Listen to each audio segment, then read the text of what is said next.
Advisor and former State Department official David Tafuri. Nice to see you this morning, David. Welcome back to the show.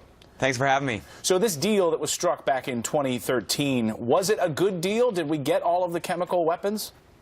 This was not a good deal. This was a compromise deal. I remember back then that I felt that we were making a mistake, that we should have used military force to send a much stronger message to Assad that he cannot use chemical weapons, and that, as you mentioned earlier in the show, just getting him to stop chemical weapons was not enough. We needed to get him to stop some of the other atrocities, the barrel bombing that were killing so many people. Right. You know, back in 2013, we'd only lost about 8,000, 10,000 people in Syria, which is a tragedy, but it's nowhere near the level of the tragedy we have now. We have almost 500,000 people killed. So it wasn't a great deal. It was a compromise. It was good to get Assad to give up his chemical weapons, but we see now he didn't give up all of them, and that's because there wasn't a strong monitoring regime in place. And we were also partly relying on Russia to help collect the chemical weapons and make sure that Assad was complying with the deal, and obviously he didn't. So as someone, David, who understood this administration and their calculations, when they make these statements that the chemical weapons are gone, is that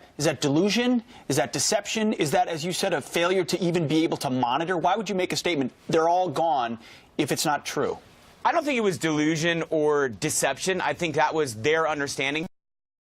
Information that they had, but at that time we didn't have a strong presence in Syria, so we didn't have much capability to verify. We were relying on the UN verifiers who were in country and who were monitoring the situation, and on Russia and on Assad. We know now, and as we should have known then, that we couldn't trust Assad or Russia. I do think it did result in Assad giving up a lot of the chemical weapons, but obviously he kept some, he hid some, and he was successful in having them to use them later on, which he has now done. Yeah. Well, you mentioned Iran. I mean, that's one of the bigger questions here, too, is Iran is a huge player here, and that concern of whether or not they had chemical weapons in Syria.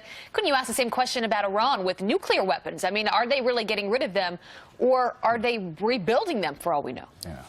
Well, that's a relevant question. I think the monitoring regime that we have in place for Iran is much stronger and much more significant. But I also have, some questions about the Iran agreement. I think that also could have been stronger. And as with Syria, just getting Iran to give up its nuclear weapons ambitions wasn't enough and isn't enough, because we know that Iran does a lot to foment violence and terrorism all over the world, other than just, pursuing nuclear weapons. So, President Trump has said he wants to change the Iran agreement. I think this administration is serious about that, and I'm interested to see what they're going to do. I don't think we should scrap it, because it's a good thing to have Iran giving up its nuclear weapons capability, but we need to make it stronger, and we need to do more to curb the activities of Iran that foment violence and instability, especially in the Middle East. Do you think your former boss missed an opportunity to strike in 2013 when Congress wouldn't give him the approval to do so?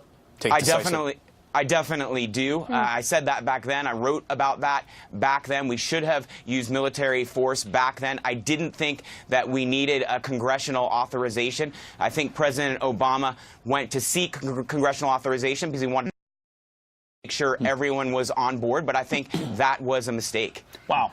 David Tafuri, thank you for being very honest this morning. We really appreciate it. Lots of great insight there. Your perspective Thank you. this morning. Thanks, David. Thank you.